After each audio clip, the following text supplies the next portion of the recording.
All right. Tonight we're looking at the book of First Kings. First Kings. And I have to first of all apologize for those of you that have our notes. I'm sorry for the typo.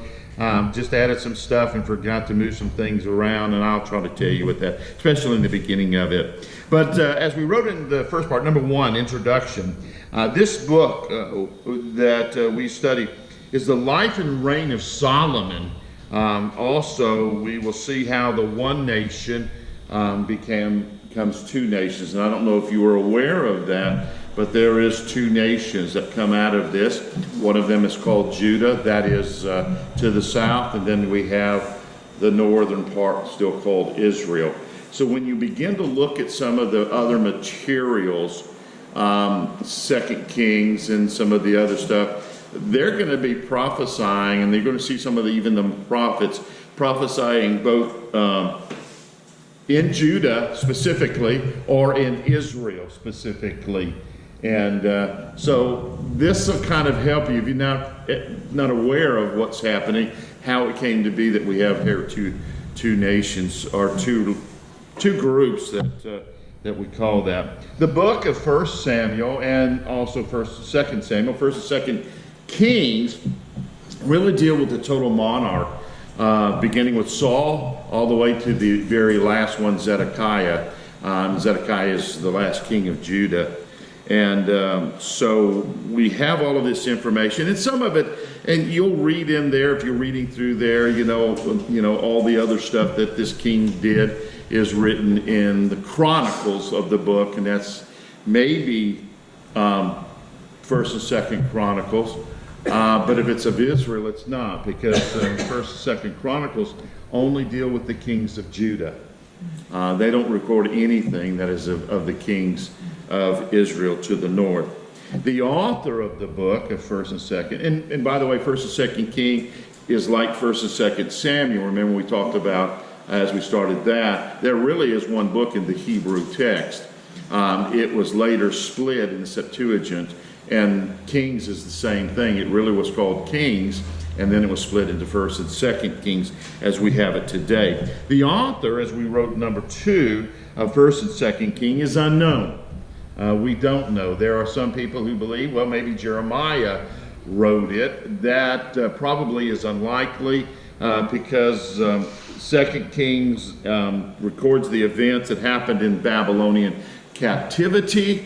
And we do know that Jeremiah, while he prophesied about Judah going into captivity, he himself did not go. He went to Egypt. So it would be kind of unlikely that he would have at least written that. We believe it was a prophet, and it was written during the time of the captivities, during that Babylonian captivity, getting all of this material together so that we would have it. And this is the typo, and it really should be that description of the golden years is Roman numeral 3 rather than the outline. And we wanted to talk a little bit about the golden years because this is an important part in Israel's history. The golden years, as we mentioned last week when we looked at 2 Samuel and David's reign, and that really is the beginning of it, is some 80 years, and during the reign of David and also Solomon, as we wrote there. David extends the border of the kingdom, but it was Solomon who developed the economic prosperity of Israel. As it says in 1 Kings chapter 10, verse 23, so Solomon surpassed all the kings of the earth in riches and wisdom.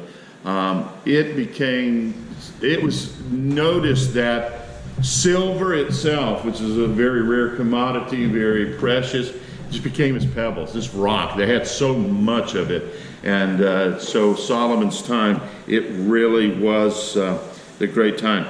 And it was during these golden years that several books were written that you know. The book of Psalms, and according we know David wrote some of those. The book of Proverbs, also Ecclesiastes, and the Song of Solomon.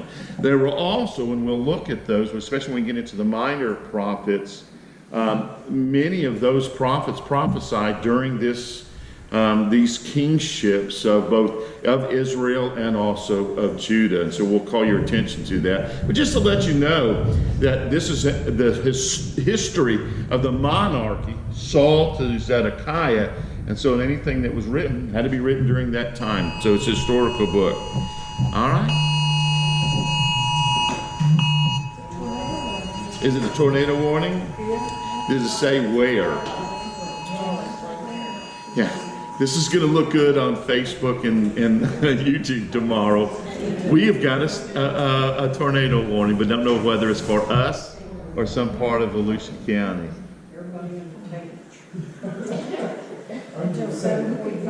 Does it say exactly where? Let me see. Okay, we are back. Hopefully this starts up back again and you can see us. We were talking about the description of the golden years, and remember that some of the things that are written are going to be happening during this time, and so we have a tendency as I guess in our understanding of seeing things linear. It starts at the beginning and goes on through, and the Bible does that. It starts at Genesis and ends with the book of Revelation, but there are some of these people who are ministering and prophesying during the events that's going to be happening. So a brief outline, which really should be Roman numeral 4, if you're kind of keeping up with that. Two things. First of all, the United Kingdom. The United Kingdoms, chapter 1 through 11. And if we talk about the United Kingdom, letter B is the divided kingdom. The divided kingdom. That's chapters 12 through 22. So how did this all come about? Kind of give you some high-top, mountaintop experiences as we want to look through the book. So you kind of look at, and I'll say this about when you go to read the book, not that it's confusing, but you're going to read, like when we talk about the divided kingdom, we have Israel and you have Judah, and it's going to say that in the 4th year of King so-and-so of Judah, so-and-so king became king of Israel. And that can be somewhat confusing. I mean, trying to keep all of it straight. And it does the same thing. And, you know, in the 17th year of king of Israel, so-and-so became king of Judah. And that's kind of what we're doing. So we want to look at how that's split. But before we do that, we want to talk about the United Kingdom. Letter A is the establishment of Solomon as king. How did that come about? Chapters 1 and 2. The very first attempt to be the king following David. Now, David hasn't died yet, but he is older and he is about to the time where he's going to give up the throne, who would become king. There's a guy by the name of Adonijah, and I don't know if I pronounce all of the names correctly, so you know me in the names, forgive me if I do not. He is the 4th son of David. He tries to become king. You say, well, 4th son, why is he? Well, if you remember, the first son, Ammon, was killed by Absalom. Remember, Ammon raped his half-sister, the true sister of Absalom? Well, Absalom kills him. And then, because of that, he's fleeing from David and Joab. I mean, and I'm really condensing the story. Joab kills Absalom, and then there's another one. The second son is Chileab, or also known as Daniel. He's mentioned a couple of times in the book, but that's it. And most scholars believe that he probably passed away as a child. And so Adonijah would be the 4th, but he would be the next in line to become king. What he did is he took some chariots, took some running men, went to a place called Enrogel, took a priest, Abiathar, and he asked all the other sons of David to come except for Solomon.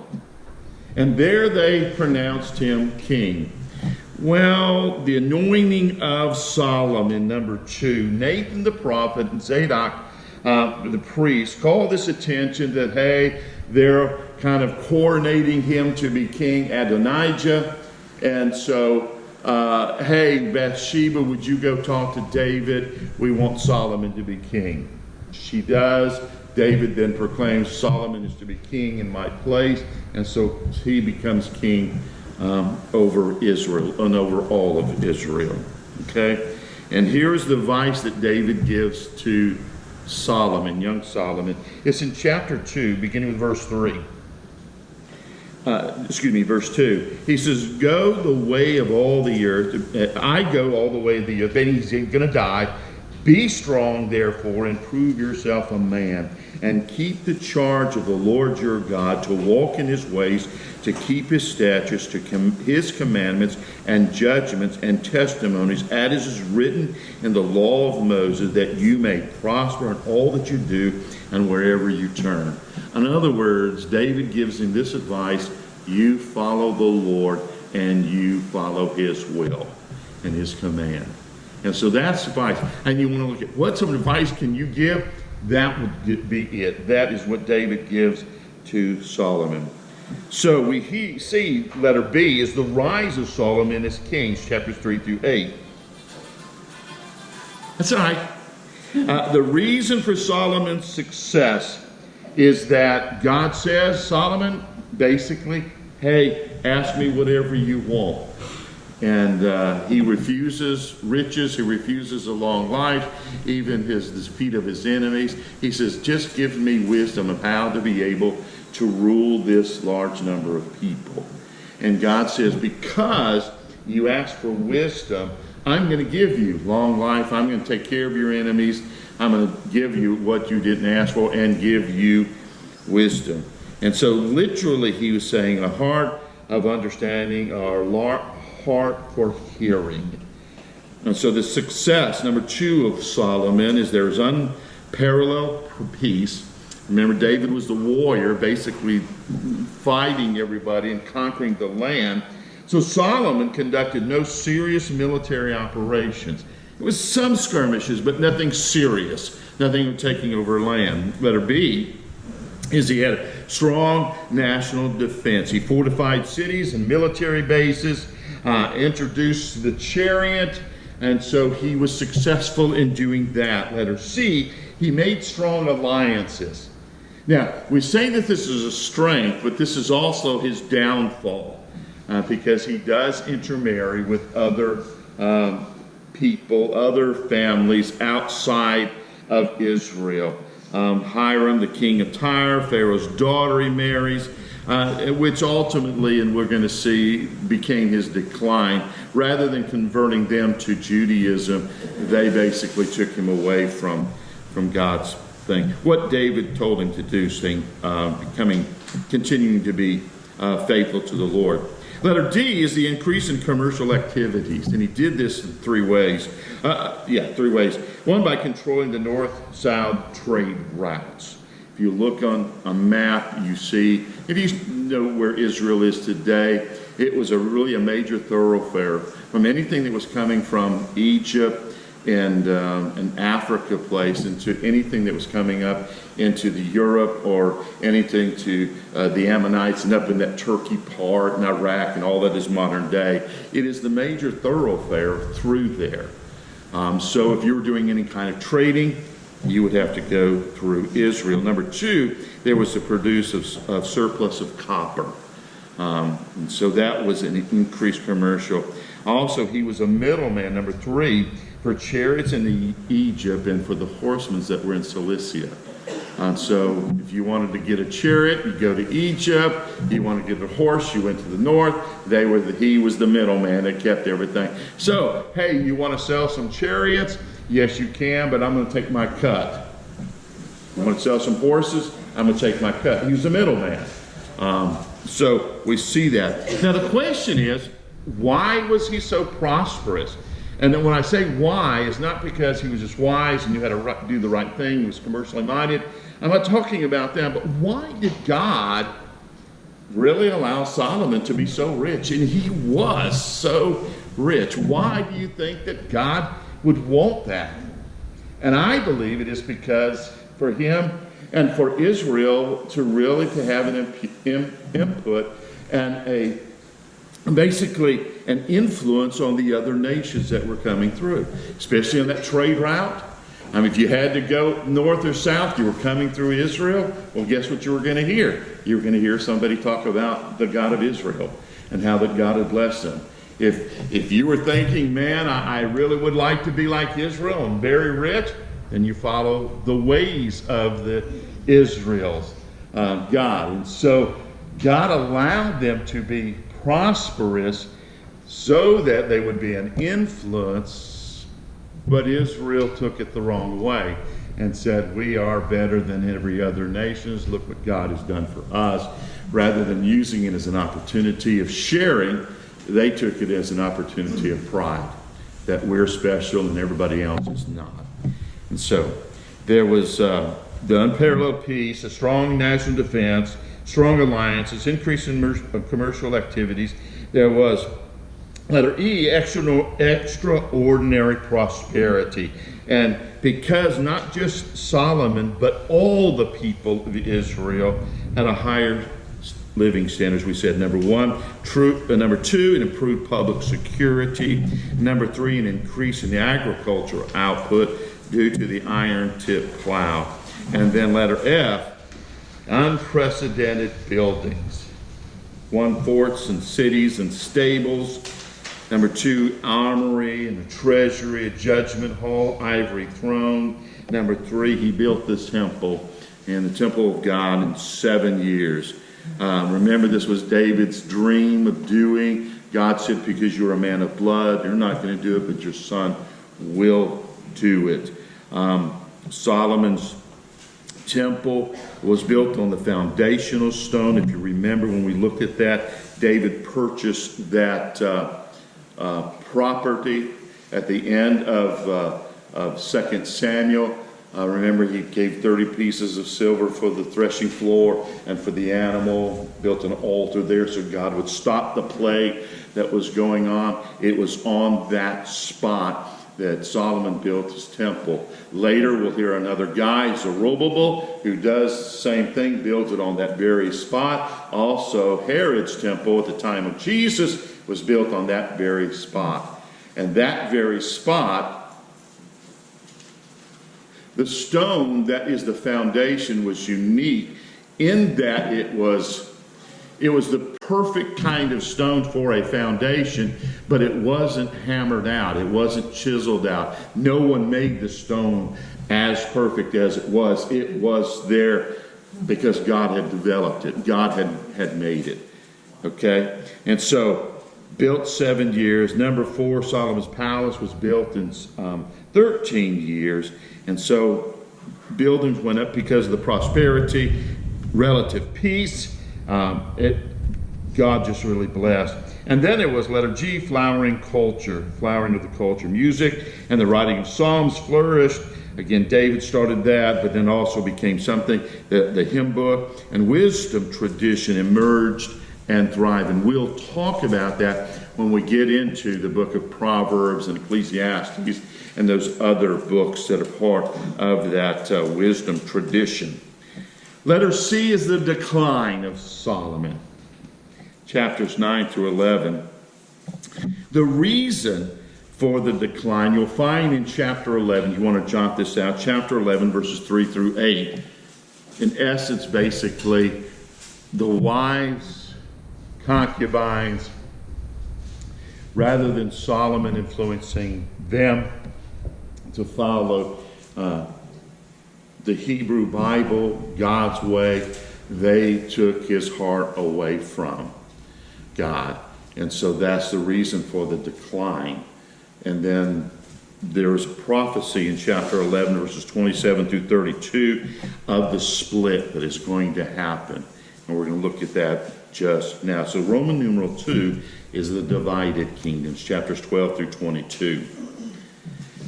And there is the division of the kingdom.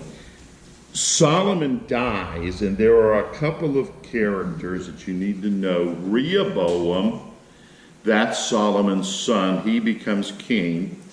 And then there is another guy by the name of Jeroboam.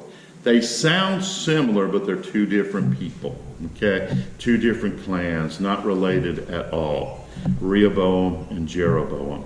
Rehoboam becomes the king of Israel, the unified nation. Jeroboam is a taskmaster who worked for Rehoboam's father Solomon and doing all of this commercial stuff and activity and building of not only the temple and the cities and his his kingdom, but he's the one that has worked there. So number one, Rehoboam, and this is kind of his reign. Rehoboam, letter A, refused the council of elders to lighten up and took the younger council to tighten down. Jeroboam basically was the spokesman. He was with the 10 tribes to the north, and you had 2 tribes to the south. And Jeroboam says basically, hey, Rehoboam, we realize you're the new king. We did an awful lot of building. And this is Chuck's paraphrase. You know, I'm condensing it. But you're going to read through that. He basically says, you know, your dad, he pushed us hard. If you would ease up on you, we will be loyal to you. And he asked, would you do that? So Rehoboam takes his father's counselors and asks them, hey, what do y'all think? And they said, hey, it sounds good. And again, this is my paraphrase. Why don't you do that? If you'll do that, these people will follow you just like they did Solomon. And he goes, don't think so. And so he said of his compadres, hey, what should I do? And they said, you know, you really want to show your king, and you need to show him, you know, hey, that you're going to do things even worse. And so he took that advice and told Jeroboam and the rest of them, said, hey, no, I'm going to make it even more difficult. And Jeroboam says, what have we got to do with the tribes of Judah, these things? He says, every man to his own tent. And so there's the split. Jeroboam becomes the new king of Israel, 10 tribes to the north. Rehoboam remains king of the 2 tribes in the south, Judah and Benjamin. Okay. Letter B, Shishak, who's the king of Egypt, basically comes and sees Rehoboam and, hey, everything's going well for you. And Solomon had built a fortress out in the woods, took some gold and made it into some smaller shields and some larger shields, several hundreds of them. And so while Shishak is over there, he kind of says, hey, let me show off my fortress in the woods. And Shishak says, oh, this looks nice. Oh, everything's wonderful. Well, you know what Shishak does? He comes back and says, I want some of that gold. And so he invades the fortress and destroys and basically steals all of the gold shield that Solomon had put up there. And Rehoboam, rather than going and making new ones, made them out of brass. Brass is nice. Brass is shiny, but it's not any gold. And so there is that whole episode. 200 large shields, 300 smaller shields of gold were stolen, and he replaces them with brass. And so there is that king. And we're looking at the kings of Judah. And number 2, Abijah, chapters 15, 1 through 8. There is Asa. Asa is one of the few kings that had a favorable report from God. Okay? Wasn't perfect, but at least the Lord said he followed in the ways of David, his son. Okay? So we have that. Then number 4, Jehoshaphat. Jehoshaphat, chapters 22 through verses 41 through 50. Letter A, carried on Asa's reform. Asa basically took down all of the altars of foreign gods and did away with them. Letter B, positively report with 2 negative things. He had peace with King Ahab, who was the king of Israel, and he allowed some of the shrines outside of Jerusalem to stand. Okay? And then those are the kings that we find in 1 Kings. Letter C is the reign of Israel's kings.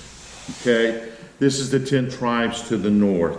There's Jeroboam the first, former taskmaster of Solomon, as we wrote there, sets up a rival shrine in Dan and Bethel to counter the temple in Jerusalem. I mean, if you're going to have a new nation, and if you have certain days of the year that you're supposed to go and worship in the temple, people are going to be reminded of how good it is, how it used to be. And so he says, I can't do that. So he sets up these two altars, these two shrines to a foreign god. Calls him the real God, but he sets up a golden calf. As we did number 3, to replace the Ark of the Covenant. Letter D, appointed priest, non-Levitical. So it didn't follow God's plan. I'm going to place these guys as the priest of these two shrines. And then letter E, established the 8th month and the 15th day as a special feast, countering the 7th month and the 15th day of Judah. Again, he doesn't want any of the people to go into Judah and to worship the true king. He's making it all convenient for him. There's a message in there we probably need to hear. That's Jeroboam the first. Then there is Nahab, number 2, chapters 15 through 20, verses 25 through 31. Baasha and Elah, Zimri, number 5. Zimri was a general who was over the army. He kills and takes the throne, but only rules for 7 days. And he sets fire to the you ever get those days where you can't remember the day? There's the kingdom, the palace. And that's the word I was looking for. The palace that had been built, and but he dies in the own fire that he set. And so Zimri dies. Number 6, there's Tibni. And then there is number 7, Omri. Omri begun what's called the Omride dynasty.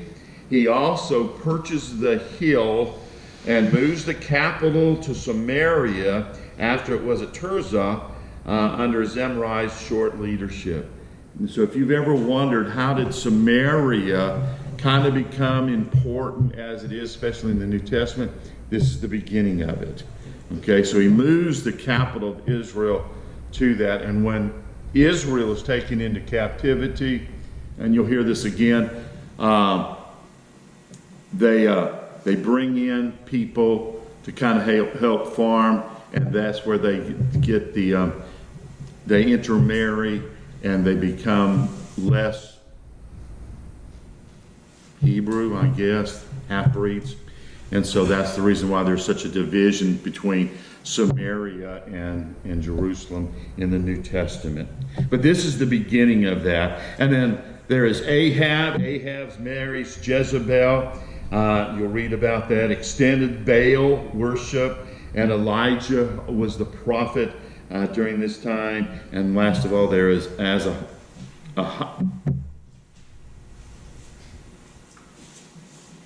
Yep.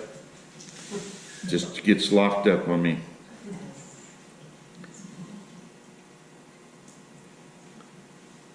Somebody help me with that name.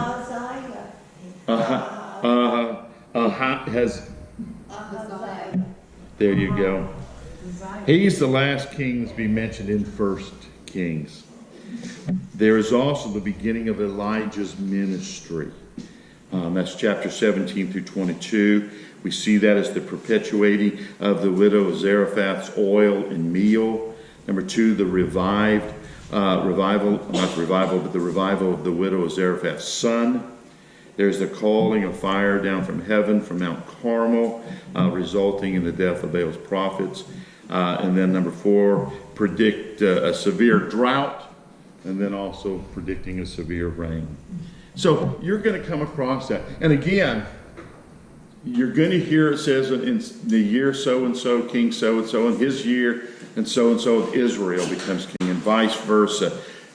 It kind of will help if you'll jot that down. And that's the reason why we kind of gave you these kings and who was doing what, so that you'll see what's going on, but you'll see it. There's also a poster in the office that has all of the events that happened from the beginning, Genesis all the way up to 2000, I think it is.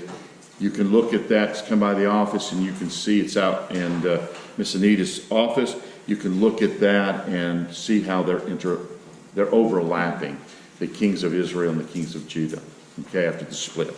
Okay, so here's the closing. The once great kingdom of Israel became two rivaling smaller states, possessing little more than the original land taken when Israel first entered the Promised Land. So that which was started out being the golden years began reduce to even smaller than the land as they went in. So that's how the book will end. Okay.